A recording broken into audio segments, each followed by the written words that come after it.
La la lo. Lee lee la la lo. Vocals are one. No, the camera. 2, 3, 4. Did it? Did it? Fire this line, producer. This is preposterous. It's been years. 110 episodes and you can't get the titles right. 3, 4, 5, 6. Okay. The theme music. I owe Robert Smith $1 million at this point. What, he's just going to blow it on more eyeliner. Folks, that was a Cure joke from 30 years ago. I don't even know if Robert Smith still wears eyeliner. I don't even know if Robert Smith is still doing the Cure anymore. He was up until right before quarantine, I want to say. There was I remember there was a video clip. The Cure were being inducted into some Hall of Fame somewhere, or given some sort of accolades. And after the award, they got to go off stage and talk to some idiot with a microphone every time, like they just won a football game. And this poor little girl who's just trying to make it in this industry, which is tough enough as it is, very excitedly asks Robert Smith if he's excited himself for this award that the Cure has won. And this mopey limey says, well, not as much as you, apparently. I don't know why he sounds like Ringo. That's the only British accent I can do. Anyway, what's your favorite Cure album? All right, so the sillies this morning. I'm again late with this because I can't be bothered, quite frankly. And I have been reading a lot of comics, maybe too many. I think I might be getting a little burnt. Like I was trying to read, I was reading, and then like of the many reading sort of goals that I have, I was trying to read. I want to read Grant Morrison's Doom Patrol, which I've never read. No, I've read one trade of it, and it made no sense to me at all. And that was years ago. But I wanted to read, like an idiot, every other issue of Doom Patrol leading up to that, which is considerable. It's not impossible, but considerable. And so I checked out there's two massive collections of all the Silver Age Doom Patrol. And I started reading them, and I got to like about 4 issues in. I went, yeah, I get the idea. I don't need to keep reading this thing. But anyway, I feel like I brought that up. I haven't watched one of these in a while either, so I'm kind of out of touch in my own whatever I'm saying. It doesn't matter. First up for picks of the week is one that's a little bit older. Peacemaker: Disturbing the Peace #1. This is a one shot from DC's Black Label. Hey Mabel, how many times have I made that joke? Do the math. Crunch those numbers. This was actually, I believe, was supposed to be in my bag last week, and it wasn't. But Peacemaker, if you haven't gone to the movies in the last 6 months, has become something of a breakout character. I'm not at all familiar with him, even. I mean, I'm not as much into DC. I usually like the kind of lower tier characters, but I'm not even familiar with Peacemaker. But since he was featured in the 2021 film, The Suicide Squad, as played by John Cena, and is now star of his own television program, played by that same actor. They're like, hey, we need to give him his own title, even if it's just a one shot. The real selling point, I like the character, and I like John Cena's performance in that movie. I haven't watched the show. But what the selling point for me was that Garth Ennis wrote this, and Gary Brown, who recently just wrapped up on Baby Teeth with Donny Cates, did it. And it's definitely like a violent, gun-toting vigilante. It's very, very, very, very much in line with Garth Ennis's wheelhouse. I don't know, I'm mixing my metaphors there. Totally good. End of story. Also this week, Fantastic Four: The Reckoning War Alpha. I don't know why they still insist on giving it a numeric. What's not detonation? That would blow this whole goddamn thing sky high. They still give it a number, even though it's the alpha issue. I don't know if you guys know how Greek letters work, but this is the alpha thing is something they've been doing. I wish I should look it up. I don't want to monkey with a computer because I'm having enough trouble as it is, and I didn't bring my phone in here with me because I'm tired of electronic leashes. That's another YouTube channel entirely. So these big crossovers that Marvel does these days are events. This is like a big-ish event, I want to say. Like not unlike Devil's Reign. Although I don't think Devil's Reign does this. Darkhold was the last thing to do this, where they have an alpha issue and an omega issue, and then in between 5 one-shots. So they're all number ones. So just the alpha and omega issues are obviously just sort of be bookends. And God forbid you would just do Darkhold issues 1 through 6. So I don't think that's exact. I think Reckoning War is going to be a little more involved than just a series of one shots. It's going to be an actual event, and it's going to cross over into the pages of Fantastic Four, which is also written by Dan Slott. This is something that Slott has been apparently he's had on the burner for a number of years now. He wrote She-Hulk back in the early part. I want to say about 10 years ago, maybe earlier. And that was where the Reckoning War was first mentioned, and it was mentioned in like, in a future context, like, one day the Reckoning War is going to come, and it has come up in other other series that Slott has written, but now he's finally getting to it. You'll notice that She-Hulk is also present, as is Jack of Hearts, who is a minor. I want to say he was around more in the 70s superhero who recently came back in the pages of She-Hulk, which I think I talked about last week and didn't want to spoil it. Who am I talking to? Me? I can't spoil it for myself. Try as I might. And then, of course, whenever the Uatu the Watcher shows up, it's a big deal. They really go to this well far too often. I kind of like the tradition of that every time there's a major event happening in the Marvel Universe, the Watcher shows up, and then one of the other superheroes will go, Watcher's here. That means it's a big one. You'd think at this point one of them would go, hey man, could you not show up every other year? That's just me. I think it's also, I take it back a little bit. I'm being a wise guy, but Uatu's been dead for about 8 years, I want to say. He only just recently came back. So that's fine. I'm fine with having him back again. And I want to say that's Eternity. No, that's not Eternity, isn't it? Or is that Living Tribunal? I'm not sure who this character is. He's one of the Cosmic Forces. He might be a new one, but I could be wrong. God knows I have been before. Also this week, the excellent number 1. I'm very excited for this. Despite the title, I think this is a terrible title. Maybe I'll change my mind after. But as you see across the top here from the senses-shattering pages of Ecstatics, which has not been published in some time. In the 90s, well, in the 80s, you had the New Mutants. Speaking of which, in the 80s, you had the New Mutants, right? They were as the title would imply, the newest class of X-Men to come through Greymalkin, and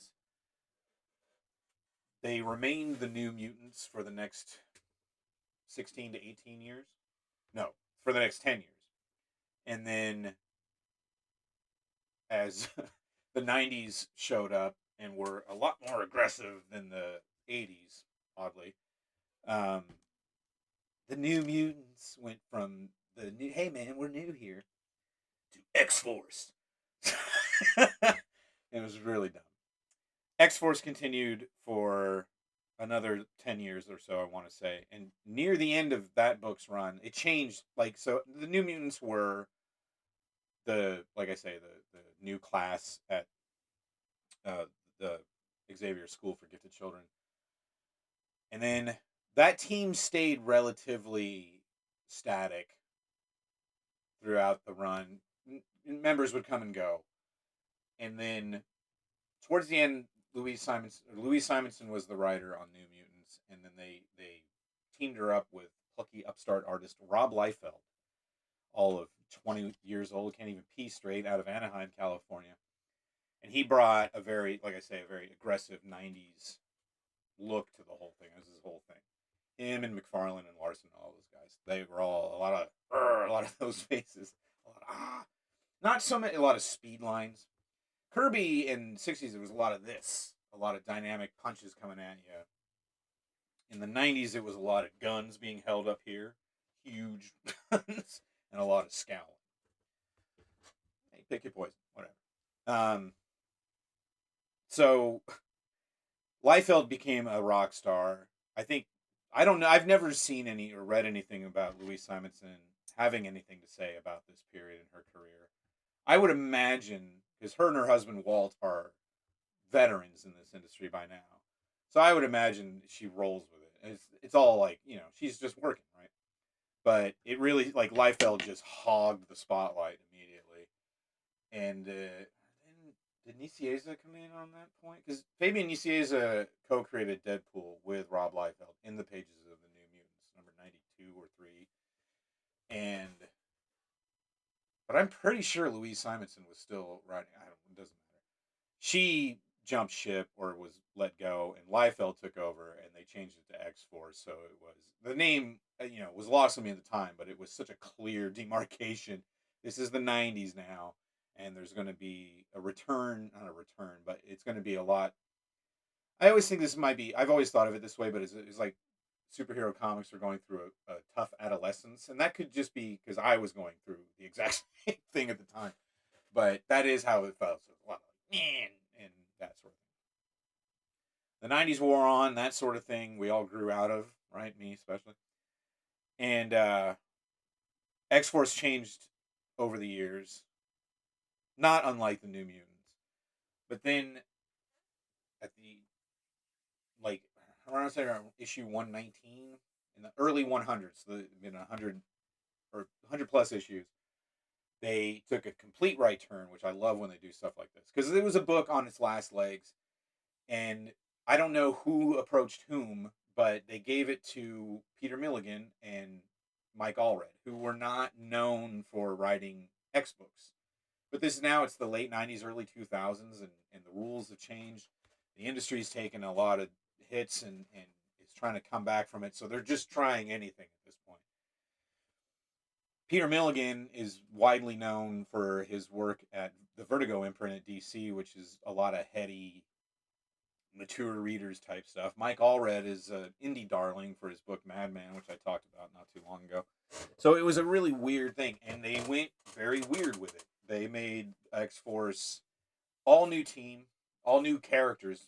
None of these characters had ever appeared in the pages of Marvel Funny Books before, not to my recollection. Dupe, maybe, but I don't think so. And sort of the central tenet of the book, the hook, was that they were reality show contestants. And it was the early 2000s. That was still a novelty then.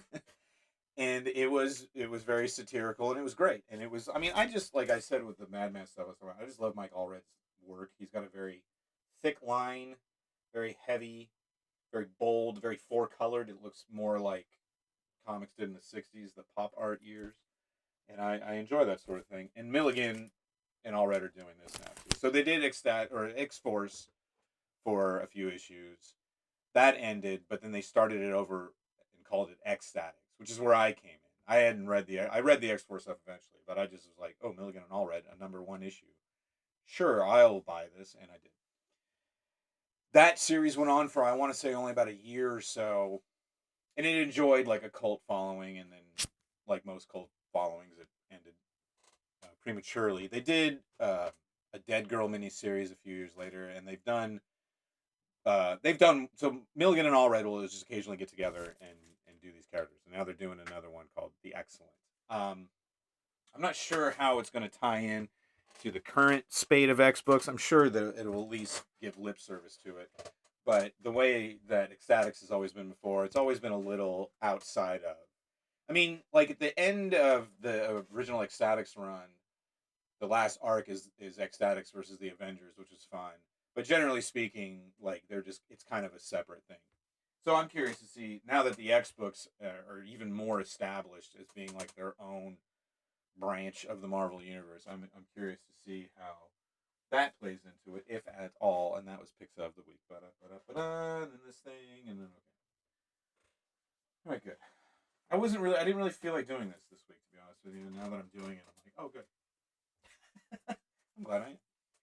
All right, so I read last week. I read Thor number 21. This is the one that people have been going apey for. I think I could probably get $20 for this on eBay right now. It'll be worth the paper it was printed on a year from now. So there you have it. But in this storyline, and I think I've mentioned as much last week, Thor's hammer, Mjolnir, has become sentient and is now taken a human form and is beating the holy hell out of the mighty Thor. I like this. I like Donny Cates, obviously. I like his run on Thor. I like this issue. A lot of action. Thor gets hell fucked up. But it is not that dissimilar from the Don Blake storyline they did not too long ago. Prodigal, I believe, was the name of that. Where, and I'm sure I've explained this, so I'll try to keep it mercifully brief. In the 60s, Thor's alter ego was Don Blake, Dr. Don Blake, which Odin, I think it was retconned this way, but Odin had created Don Blake. He is a god after all, and after all, a father, and so that way Thor can learn humility and what it's like to be human and all this. When Don would tap his walking stick, it would turn into Mjolnir, and he would turn into Thor. And then when Thor was out and about, it was always sort of implied that they were like kind of just sharing the same, you know what I mean? Like Thor could think Don Blake's thoughts, etc. But the way it was kind of been retconned was that Don Blake went into this sort of alternate dimension where it was like an idyllic American suburb sort of a thing. And then he was trapped in there for 60 years. Because once they abandoned that part of the storyline, Don Blake rarely got mentioned. I remember very clearly, and I don't remember how it ended now, but I do remember very clearly there was like a reveal. This was around the time when the Thor movie was coming, and they did a similar reveal at the end of one of the Marvel movies. I don't remember which one, Captain America. And but yeah, like Don kind of showed up before Civil War, I want to say, or no, it would have been after Civil War. Yeah, before Thor came back. But that's it. Like he just doesn't really come up very much. Jane Foster, who was his nurse, was herself Thor for a while. Anyway, I mean, I'm starting around.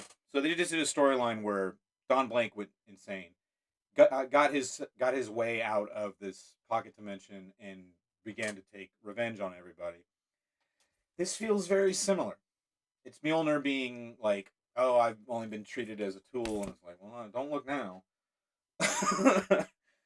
So I don't know. It's still good. I'm still enjoying this. It feels a little derivative from the Don Blake storyline. Maybe I'll be wrong after that. Who knows?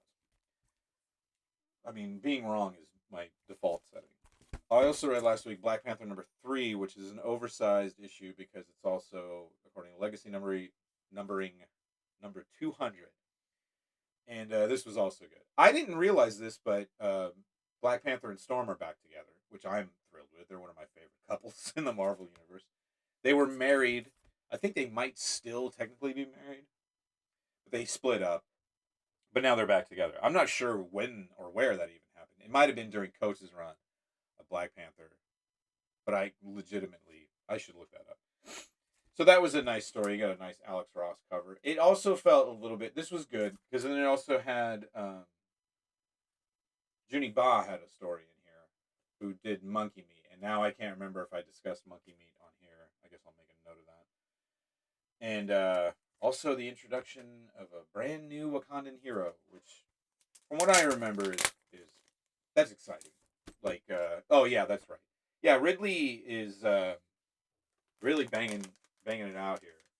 So there's a backstory, like the third story. That's the thing is, I feel like the 200 anniversary, the 200 issue anniversary snuck up on them because they keep changing the goddamn numbering. So they went, oh, we need to capitalize on this. Let's add 2 more stories to the one that Ridley had already written. But he introduces a new character. So this is an aspect of Wakanda that kind of got brought up a few years ago and hasn't really been addressed since. So, and then since it falls more in line with the movies too, Wakanda had always been what do you call a separatist nation? Is that the word I want? Like they were like, we're not like Switzerland sort of, but with black people. So they had all this technology and all this stuff, but they stayed hidden and they didn't want to be on the world stage. And now, then like Wakanda was like, hey, look at us, we got all this. And so like Central Wakanda, I can't remember the capital city's name, is a future utopia, a fruitopia. And but there's a bunch of Wakandans who were like, you know what, thanks anyway, and they went kind of off the grid and live in the jungle. That's what's coming up in the pages of Black Panther, and I'm excited for that because one of my favorite stories is industrial society versus agrarian society. That's always going to be a good, you can get a lot of conflict out of that. And the Junie Boss story was also fun too, but yeah, it did feel a little slapped together. Overall, the stories themselves were great, but overall, this issue felt a little bit like, oh no, we need the anniversary issue. I didn't mention this last week because it hadn't come in yet, but X Deaths of Wolverine #1. This caught me off guard. So like the first X Lives of Wolverine, we saw him go back in time to try to protect a baby Charles Xavier from being killed, and then he gets kind of lost in the time stream, so he's going to show up in a lot of stuff. This is this story, I don't see where it connects yet, and they will connect eventually. This story has more Moira McTaggart in it. Moira McTaggart has been central to Jonathan Hickman's X books in ways that I've kind of forgotten about, to be honest with you. Back in Powers of X and House of X, which were the initial runs of Hickman's X-Men, we find out that Moira McTaggart, who had long been an ally of the X-Men, her and Charles Xavier had been a thing for a while, I believe. And she ran a research facility on a kind of on a Scottish island, kind of off the beaten path, obviously.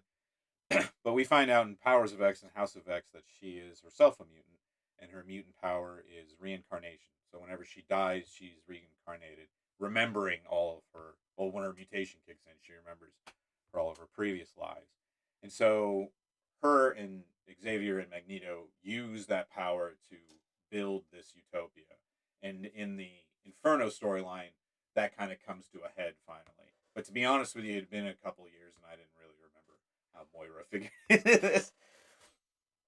So she shows up here, and then this kind of digitized Wolverine is hunting her down. And what's going to happen next, I don't know. It's pretty good. I've said this before. I really want someone other than Benjamin Percy to take a crack at Wolverine. I would love to see Benjamin Percy do some other stuff for Marvel, but he's been writing Wolverine for a couple of years now, and his X-Force was also features Wolverine.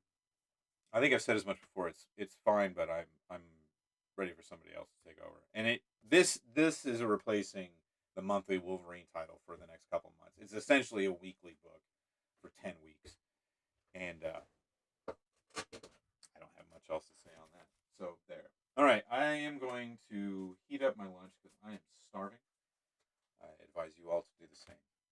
Good night and may God bless.